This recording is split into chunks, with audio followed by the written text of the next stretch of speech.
Valtech Zor 7 adjusted his respiratory filtration unit for the third time that morning. It wasn't because the unit needed tweaking, it was perfectly calibrated as always, but rather because fidgeting was the only way he could handle the growing tension. Of all days, today of all cursed days, they had to send him humans. By the 7 moons of KRX, he muttered, his voice box producing a sharp metallic buzz that Plex, his assistant, quickly identified as nervous laughter. They want me to train Death Worlders? Me? The instructor who once had to cancel class because the simulation rain was too acidic at pH 6?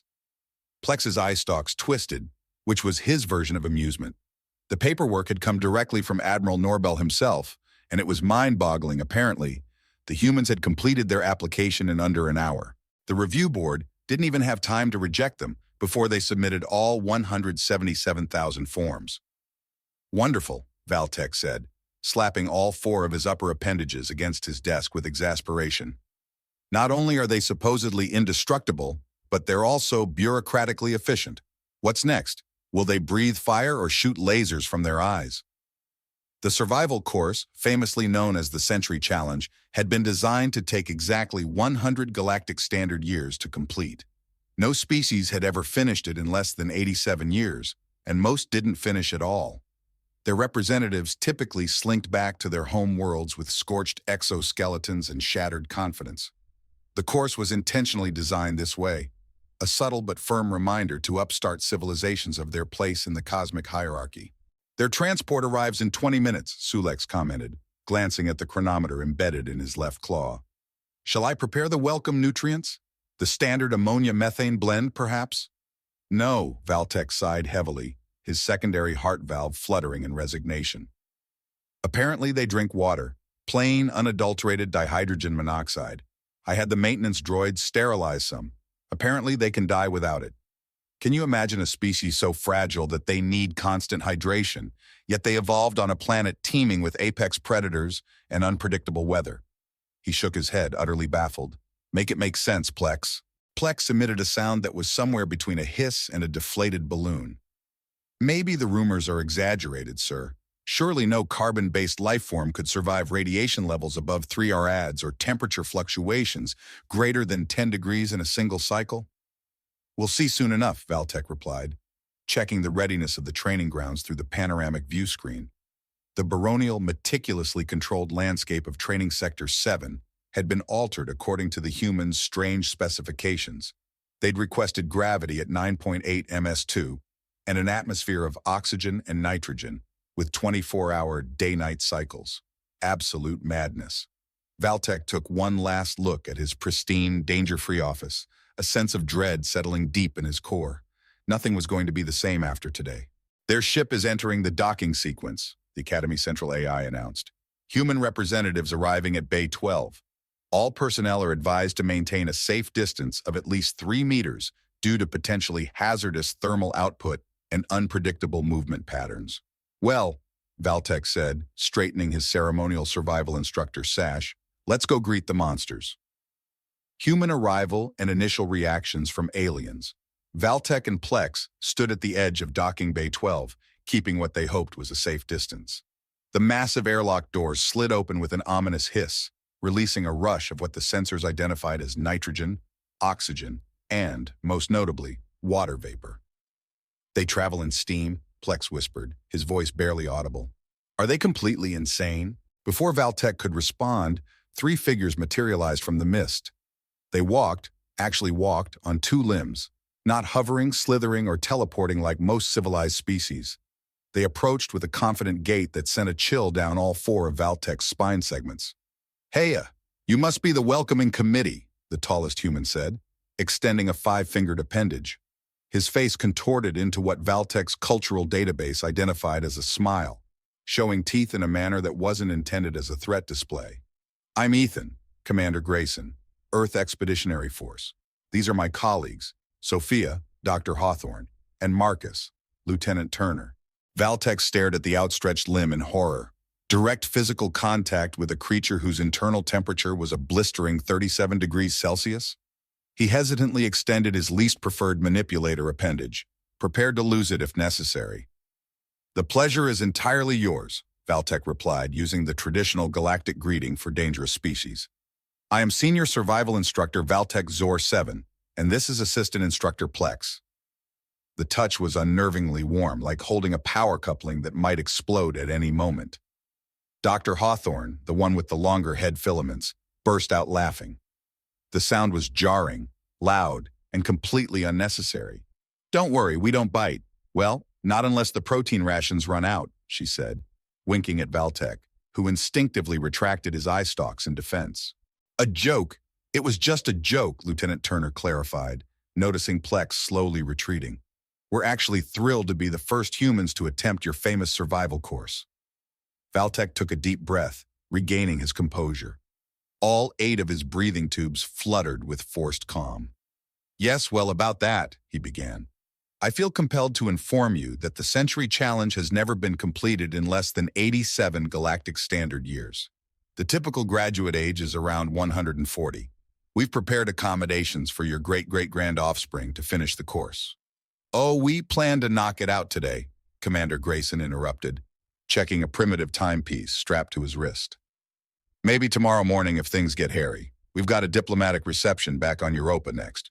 On Tuesday, the staff of 47 different species stood utterly frozen. A Vorthan diplomat even lost his buoyancy, sinking to the ground in shock. Today, Valtech repeated, checking his universal translator to be sure it hadn't malfunctioned. The entire Century Challenge. Today? Is that a problem? Lieutenant Turner asked casually, taking a sip from a container of plain water, publicly, no less, as though it were nothing. We reviewed the course outline. Seems pretty straightforward. Toxic atmosphere survival, temperature extremes, predator evasion, resource scarcity, and then the combined final, standard vacation activities. Vacation? Plex whispered, his color shifting to a pale green as his distress grew. They do this for fun? A small crowd of Academy students had gathered at a safe distance, pointing and murmuring among themselves. A Thraxian student, using all 17 of its visual appendages, was recording the humans, likely planning to show their spawn that the legends were true. Right this way to orientation, Valtech managed to say, his mind already spiraling into thoughts of whether retirement was still a feasible option. And please, try not to touch anything, breathe too heavily, or exist too loudly. The humans followed, chatting easily among themselves about something called coffee and debating whether they'd have time for sightseeing after breezing through the cute little obstacle course. Overview of the course and alien skepticism. The orientation theater was designed to accommodate beings of all physiologies, with specialized seating for gas-based entities, anti-gravity platforms for high-density species, and temperature-controlled hibernation pods for those who required torpor during lengthy presentations. The humans, to Valtech's growing irritation, simply sat in standard chairs, looking entirely at ease. The Century Challenge, Valtech began, activating the holographic display with a swift flick of his third manipulator, is made up of 5 progressive survival scenarios, each created to push the limits of sentient endurance. The course was established by the Galactic Federation's diplomatic corps as a way to, shall we say, temper the enthusiasm of newly spacefaring species. Lieutenant Turner raised his hand, his tone light.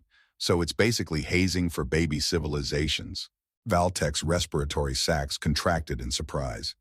It is a dignified tradition, one that spans 14 million cycles, not some primitive initiation ritual.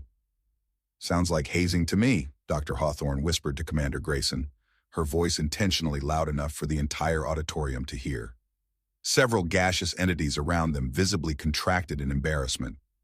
As I was saying, Valtech continued, his voice modulator rising by 2 octaves, most species take decades to master each level. Surviving the first challenge, tolerating toxic atmospheric conditions, typically requires a span of 20 years of gradual adaptation.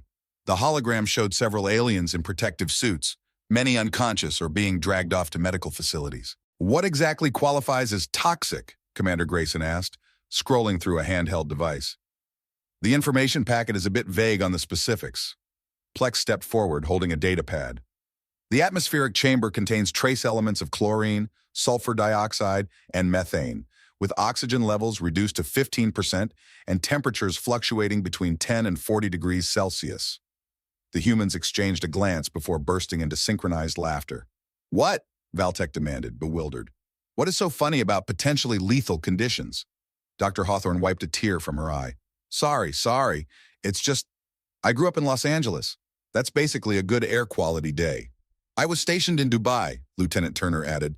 40 degrees Celsius is beach weather. A wave of murmurs rippled through the crowd. A Zarathal being from Kiris shattered itself in disbelief, its crystalline fragments tinkling as they hit the floor. The second challenge, Valtech pressed on, determined to wipe the smiles off their faces, involves surviving extreme temperatures ranging from -20 degrees Celsius to 100 degrees Celsius. Think Minnesota in January to Death Valley in August. Got it? Commander Grayson nodded, looking completely unfazed. What's challenge 3? Valtech's confidence was fading faster than water on Ilthar 7. Predator evasion. You'll face our most aggressive bioengineered hunter. Cool. Do we get weapons? Lieutenant Turner perked up. Certainly not. You must survive using only your natural abilities. Turner's face fell slightly. So, just running and hiding? Boring, but okay. The sound Valtech made wasn't translatable in any known language. First challenge, toxic atmosphere survival. The atmospheric challenge chamber was a massive geodesic dome, its transparent walls revealing the swirling toxic yellow-green gases within. Observation platforms surrounded the dome at varying heights, now packed with academy instructors and students eagerly waiting to witness the humans' inevitable failure. Standard protocol allows for a 3-month preparation period, Plex explained, handing the humans specially designed environmental suits. Each suit was a technological marvel, crafted from rare metamaterials and equipped with filtration systems so advanced they required their own AI. Commander Grayson inspected the suit briefly, then handed it back with a casual gesture. Thanks, but we're good. Valtech's primary heart stuttered. Did I fail to convey the danger clearly enough? The atmosphere inside contains a variety of toxic compounds that will damage your respiratory systems, burn your exposed dermis, and potentially cause permanent sensory impairment. We got that part, Dr. Hawthorne replied, pulling what appeared to be a simple fabric mask from her pocket and securing it over her nose and mouth. Standard N95 masks should filter out the particulates. As for the rest, well, we've all been tear gassed at protests before. You were attacked with chemical weapons on your home planet? Gasped an Zarvok diplomat, its luminescent tendrils pulsing with horror. Tuesday afternoons in grad school, Dr. Hawthorne shrugged. The university police were really touchy about tuition hikes. Lieutenant Turner was applying a clear substance to his exposed skin. Petroleum jelly, he explained, noticing Plex's fascinated stare. Creates a barrier, old military trick. Valtech, now frantic, consulted the rulebook. This is unprecedented. The suits are mandatory safety equipment. Commander Grayson pointed to a subsection of the regulations displayed on a nearby screen. It says participants must utilize appropriate protective measures. Doesn't specify what those measures must be. The Academy's legal representative, a hyper-evolved contract entity from the Varnock system, reluctantly confirmed this interpretation with a dispirited flicker of its contract clauses. Fine, Valtech threw up all 4 of his hands in frustration. Enter the chamber, then the standard completion time. Is 20 years with participants gradually increasing their exposure from 5 minutes to full immersion your first session? Valtech began. But Lieutenant Turner cut him off. We'll just do the whole thing now, he said, stretching his limbs casually as if preparing for a workout. How long do we need to stay in Path 1? 1 full planetary rotation, 30 hours, according to Academy Standard Time, Plex responded. But no species has ever perfected it in less than that time. See you tomorrow morning, Dr. Hawthorne said, checking her watch. Without a moment's hesitation, the 3 humans approached the airlock. A hushed, horrified silence swept over the observation deck as the inner door sealed behind them, locking them in with the toxic atmosphere. The monitoring systems immediately began tracking their vital signs, displaying the data on large screens for all to see. Heart rate slightly elevated but still within normal parameters, reported a medical technician, her voice betraying disbelief. Oxygen saturation at 94%. Respiration labored but functional. Core temperature stable. Valtech pressed himself against the viewport, watching the humans as they calmly walked through the swirling toxic clouds. They occasionally coughed or rubbed their eyes, but otherwise they seemed unfazed. This is impossible, he muttered. They should be unconscious by now. 4 hours later, the humans were sitting in a circle on the chamber floor. appearing to play some sort of card game, laughing, in an atmosphere that had once caused a draconian ambassador whose species evolved in volcanic vents to request emergency evacuation. "Should we check if they're still alive?" Plex whispered, disbelief thick in his voice. "They're playing something called poker and wagering with nutrient bars," replied the technician monitoring their communications. "The tall one, Grayson, is apparently winning because Hawthorne has a tell when she's bluffing." Valtech sank into a support harness, stupefied. They're treating it like a recreational activity. Second challenge, extreme temperature variations. "They passed," Plex said, his voice modulator struggling to convey his disbelief. 30 hours in toxic atmospheric conditions with minimal protection, and their vital signs never dropped below 90% of baseline. The humans emerged from the chamber, looking slightly disheveled but otherwise completely unharmed. Lieutenant Turner had a mild rash on his forearms. Commander Grayson's eyes were a bit bloodshot, and Dr. Hawthorne was sneezing occasionally. That was the extent of the damage. 3 decades of survival training completed overnight, Valtech muttered under his breath. "That was interesting," Commander Grayson said diplomatically. "The sulfur compounds gave it a nice kick. Reminded me of Beijing circa 2040 before the air scrubbers." Valtech was in the midst of recalibrating his expectations and the environmental controls for the next chamber. "The temperature extremity challenge," he announced with forced confidence, "will test your ability to withstand rapid shifts between extreme cold and extreme heat. Most species require specialized adaptations or technology to survive even brief exposure to such conditions." Dr. Hawthorne yawned as though utterly bored by the challenge. "What's the temperature range again?" "-20 degrees Celsius to plus 100 degrees C, Plex replied, his voice carrying a hint of malicious hope. "The chamber cycles between extremes every 2 hours. The minimum survival time is 60 hours, with most species requiring medical intervention after the first cycle," Lieutenant Turner chuckled. "So, basically Chicago weather, but more predictable." "Chicago?" asked a confused Zelrith ambassador. "Windy City, Midwest," Lieutenant Turner explained with a grin. "Gets so cold your spit freezes before it hits the ground in January, then hot enough to fry eggs on the sidewalk in August. We used to joke that if you don't like the weather, wait 15 minutes and it'll change." Valtech ignored the banter, gesturing toward a rack of thermal regulation suits. "These are mandatory for—" "Let me guess," Commander Grayson interrupted, a smirk on his face. "Not actually mandatory according to the fine print?" The contract entity, the Academy's legal representative, flickered affirmatively, radiating an emotion best described as bureaucratic disappointment. "We'll take some basic gear, though," Dr. Hawthorne said, selecting a pair of insulated gloves. "No sense being uncomfortable if we don't have to be." The humans chose minimal protective gear, gloves, thermal undergarments, and reflective emergency blankets, before entering the temperature chamber with casual confidence that sent ripples of unease through the watching crowd.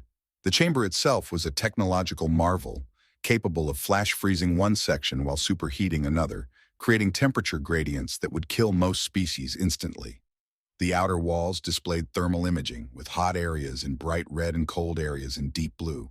"Beginning cold cycle," announced the system AI as frost began to form on one side of the chamber. The watching aliens leaned forward, anticipating expressions of shock and pain from the humans. Instead, they were left watching something they couldn't begin to comprehend. "Are they building something?" Plex asked, squinting at the display. Within 30 minutes, the humans had constructed a rudimentary shelter using the emergency blankets, creating a small insulated space in a temperature transition zone. As the cold cycle intensified to -20 degrees Celsius, they huddled together inside their makeshift shelter. Their body heat was visible on thermal scans as a bright orange glow. "Fascinating adaptation," murmured a xenobiologist. "They're using communal body heat to survive." "That's not adaptation," Valtech hissed. "That's cooperation. It's practically cheating." When the heat cycle began 2 hours later, the humans simply moved to another section of the chamber, using their blankets as shade, and apparently taking turns pouring small amounts of their precious water on each other. "They're using evaporative cooling," Plex noted, with a reluctant sense of admiration. "Primitive, but effective." Valtech watched in mounting horror as the humans treated lethal temperature extremes like a minor inconvenience, alternating between cold weather and hot weather strategies with practiced ease. "How long do you think it'll take before someone tells them this chamber has exploitable temperature gradient zones?" an academy instructor whispered. They already found them, Valtech replied miserably. They found them in the first hour. Third challenge, predator evasion. 60 hours, Valtech said, his voice breaking with stress. They survived 60 hours of extreme temperature fluctuations using nothing but emergency blankets and sweat. A moisture-based cooling system. Who evolved something so primitive yet so effective? The observing students were no longer pointing or whispering. Many had begun taking notes, and a few were openly recording. The humans' every movement was being scrutinized. The Academy Board had convened an emergency meeting, visible through a viewport in their private observation deck. Meanwhile, the humans, after a brief meal and hydration break, appeared annoyingly refreshed. The Predator Evasion Challenge, Valtech announced, struggling to maintain his authority despite his crumbling confidence, will test your ability to avoid, outmaneuver, and survive encounters with apex predators from across the galaxy. These creatures have been specifically selected for their exceptional hunting prowess. Lieutenant Turner perked up. Now we're talking. What kind of predators are we dealing with? Plex activated a holographic display, showcasing a terrifying array of creatures. The Nexian Shadowstalker, capable of near-perfect camouflage. The Kronos Razorback, which detects heartbeats from 2 kilometers away. And the Vian Swarm Hunter, which operates using intricate pack tactics. Cool, Dr. Hawthorne interrupted, her voice calm as she studied the images with the scientific curiosity of someone reading a textbook rather than expressing terror. Basic strategies for each: disrupt sight lines and scent masking for the stalker, erratic movement patterns for the heartbeat hunter, and divide and isolate tactics for the swarm species. Standard survival strategies. The assembled aliens exchanged bewildered glances. Why do you know this? Valtech asked, his curiosity briefly overriding his frustration. Commander Grayson smiled knowingly. Earth has some pretty impressive predators too. Tigers, wolves, sharks, tax auditors. You adapt or you don't make it. The challenge will last 72 hours, Plex continued, now with a small measure of respect in his voice. You must avoid capture while also reaching designated extraction points every 12 hours. No species has ever completed this challenge in less than 15 years of training. And let me guess, Lieutenant Turner said with a grin, we can't have weapons, right? Valtech felt a small surge of satisfaction. Only your natural abilities and basic survival tools. The 3 humans huddled together, speaking in low tones. Then Commander Grayson approached Valtech. Quick question about the rules. Does basic survival tools include things we can make from the environment? Valtech raised an eyebrow suspiciously. What kind of things? Oh, you know, spears, traps, snares, hunting blinds, decoys, the basics. A ripple of alarm spread through the watching aliens. The idea of prey creating tools to counter predators was unsettling on a fundamental level. That would be technically permitted, the contract entity flickered reluctantly after consulting its clauses. Great, Grayson added casually. One more thing. Do we get points for capturing the predators? Valtech's secondary heart nearly stopped. The goal is survival, not hunting. Right, Grayson replied. But hypothetically, if we did capture one, would that end the challenge? The challenge would be compromised, Plex interjected coolly. The simulation would end immediately. The humans exchanged predatory grins. Understood, Commander Grayson nodded. We'll stick to evasion. Fourth challenge. Resource scarcity. As the humans entered the sprawling biodiverse habitat that housed the galaxy's most efficient killers, Valtech felt an unfamiliar emotion, concern for the predators. His concern was proven justified exactly 8 hours later when the emergency override activated. The habitat doors slid open to reveal 3 humans, slightly scratched and covered in mud, standing proudly beside a makeshift cage containing a very confused Nexian shadow stalker. Found it, Dr. Hawthorne said cheerfully. Pretty easy to track once we figured out its hunting patterns. But it can turn invisible, sputtered a security officer. Lieutenant Turner shrugged. Still leaves footprints, though. The academy was in chaos. News of the humans' unprecedented progress had spread like wildfire throughout the station, attracting diplomats, military observers, and even a few black market bookmakers who were taking outrageous bets on whether the Deathworlders would actually complete the Century Challenge in a single day. This is a disaster, Valtech moaned during the hastily convened emergency meeting.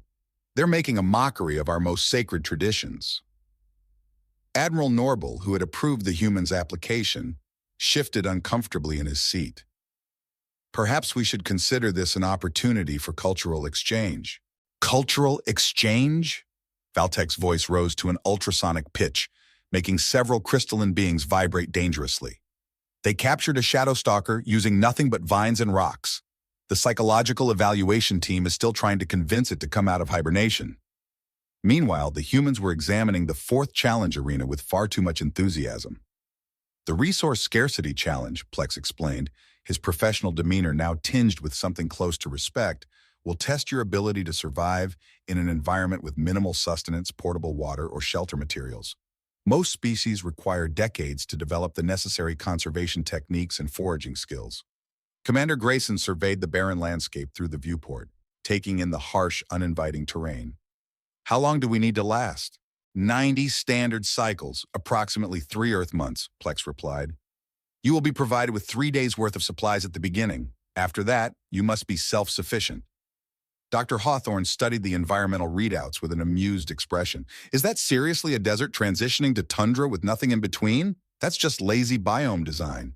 The extreme contrast is intentional, Valtek snapped, frustration creeping into his voice. It maximizes the survival challenge by preventing adaptation to a single ecosystem. Lieutenant Turner was sorting through their equipment. Are we allowed to bring anything from our ship? Negative, Valtek replied, feeling a small spark of hope for a brief moment. Only Academy-issued supplies are permitted. The humans exchanged glances and shrugged simultaneously. Fair enough, Commander Grayson said. We'll manage. 4 hours later, Valtek and Plex stood in stunned silence as they watched the live feed from the resource scarcity arena. The humans had already created a solar still using their emergency blankets to extract water from seemingly non-existent sources. They identified and consumed various xenoplants that the safety team had marked as technically non-toxic, though extremely unpalatable. They constructed a remarkably efficient shelter using minimal materials and set up a rotational sleep schedule to maintain constant surveillance. They're not just surviving, whispered a xenobiologist who had joined the growing crowd of observers. They're thriving. It gets worse, Plex added, pointing to a corner of the screen. They're cultivating those xenar root spores we included as background flora. They've started a farm. Dr. Hawthorne's voice came through the communication channel. We've got a good crop going. Should have enough to make it through the cycle. The monitoring system hummed as Dr. Hawthorne carefully arranged the alien spores in neat rows. My grandmother grew prize-winning yucca in conditions worse than this, she said with a focused air. It's all about understanding the water cycle and soil composition. But there's no water cycle in the arena, Valtek protested, speaking to no one in particular. We specifically designed it to have minimal atmospheric moisture. They're creating one, Plex said, his voice full of genuine wonder. Look at how they've positioned their wastewater collection. They're engineering a microclimate. Meanwhile, Lieutenant Turner had fashioned crude hunting tools and was tracking something at the desert's edge. What could he possibly be hunting? Valtek demanded, his confusion growing. We didn't stock any prey animals. The maintenance droids, a technician replied in defeat. He's hunting the maintenance droids for parts. Commander Grayson's voice crackled through the speakers. Hey guys, I think we can build a rudimentary moisture evaporator with these servo motors. Anyone remember the schematics from that old movie? Valtek slumped against the observation window, a sinking feeling washing over him. They're not going to need 3 months, are they? The system projects they'll hit sustainability benchmarks within 72 hours, Plex confirmed, disbelief lacing his words. They've already surpassed the 30-year success metrics. Final challenge, combined elements.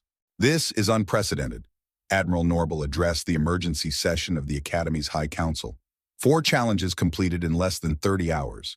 The data alone is groundbreaking. Valtek stood before the assembled dignitaries, his future at the Academy hanging by a thread. With all due respect, Admiral, this is making a mockery of the Century Challenge. These humans are treating life-threatening scenarios like playground games. That's precisely what makes them so fascinating, countered Professor Sen Lear, the Academy's chief xenobiologist. Their baseline is survival in conditions that most species would consider apocalyptic. Before the debate could continue, Plex rushed into the chamber, his color shifting rapidly, signaling extreme agitation. They're demanding the final challenge now, murmurs rippled through the council chamber. The Combined Elements Challenge was traditionally reserved only after decades of preparation. No species had ever attempted it without years of training. Absolutely not, Valtech declared, his voice firm. It's too dangerous. The Combined Challenge incorporates all the previous elements, plus gravity fluctuations, radiation spikes, and psychological warfare simulations.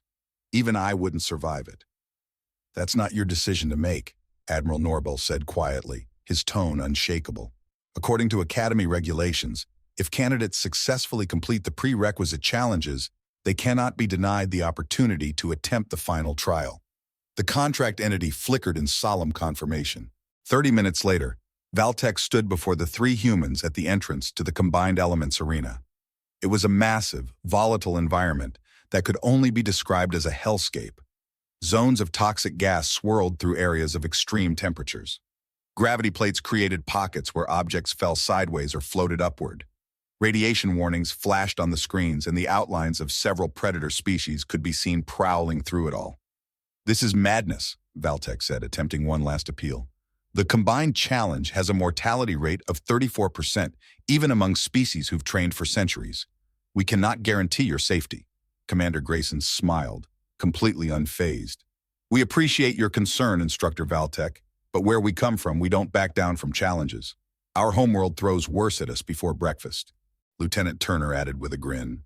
"Florida alone has weather, wildlife, and humans that make this look like a playground." Dr. Hawthorne was already analyzing the environmental readouts with a calm, almost clinical focus. "Interesting radiation patterns. Reminds me of my postdoc work in Chernobyl's exclusion zone. The barometric pressure shifts are fascinating too, like hurricane season in the Caribbean." Valtech's voice softened, genuine concern seeping through his professional exterior. "You don't understand. This challenge isn't just about physical survival. The psychological warfare elements are designed to break you, to make you give up." The three humans exchanged a knowing glance. For the first time, Valtech saw beyond their carefree facades to something more resolute, something forged in adversity. "Instructor," Commander Grayson said quietly, his voice steady, "humanity has survived ice ages, plagues, world wars, climate collapse, and our own self-destructive tendencies. We've endured political systems designed to crush our spirits, economic hardships that tested our resolve, and natural disasters that razed our cities. And after each one, we rebuilt." Lieutenant Turner continued with equal determination. "We adapted. We learned." Dr. Hawthorne finished, her voice calm but full of unshakable conviction. "And we came back stronger." Valtech stood in stunned silence, suddenly understanding why these seemingly fragile beings had conquered a death world. "Very well," he said, activating the entrance sequence. "The challenge duration is 120 hours. May whatever deities you believe in have mercy on your souls." Commander Grayson smiled. "We'll see you in a few hours, Instructor." "Well, maybe 6 or 7, Grayson added with a casual shrug. "Depends on how interesting things get." Conclusion. Alien Instructor's realization and humans' casual departure. 5 hours and 27 minutes. That was the official completion time for the Combined Elements Challenge, a test designed to take 50 years of dedicated training to survive, let alone master. Valtech stood in stunned silence as the three humans emerged from the arena, dirty, slightly scratched but smiling. Their vital signs were remarkably stable. They were discussing something called brunch. "How?" he finally managed to ask, as the entire academy gathered for the unprecedented graduation ceremony. "How is this possible?" Commander Grayson accepted the Century Challenge completion certificate with a polite nod. "Honestly, this was pretty mild compared to what we're used to. Nothing we couldn't handle." Lieutenant Turner grinned. "You should see what we deal with back home. This was just a warm-up to our officer training, and you've got to understand," Dr. Hawthorne added, noticing the perplexed expression on Valtech's face. "Humans evolved on a planet that was actively trying to kill us at all times. Extreme weather, natural disasters, predators, disease. We adapted to survive it all." Lieutenant Turner grinned and added, "We're really competitive. Tell a human something's impossible, and we take it as a personal challenge." As the humans prepared to depart, Valtech was overwhelmed by a strange new emotion, respect, mixed with an unsettling sense of existential dread. What does this mean for the galaxy? He asked, his eyes following the human ship as it readied for takeoff. Admiral Norble's gaze was far away, contemplative. It means we've been measuring species by the wrong standards. These Deathworlders don't just survive. They thrive on adversity. From the ship's communication system, Commander Grayson's voice boomed across the bay. Thanks for the interesting day, Academy. We've already recommended the Century Challenge to our tourism board as an exciting weekend getaway for adventure enthusiasts. Expect a lot more visitors soon. Valtek's primary heart dropped, and his secondary heart fluttered with a new sense of awe. The galaxy will never be the same again.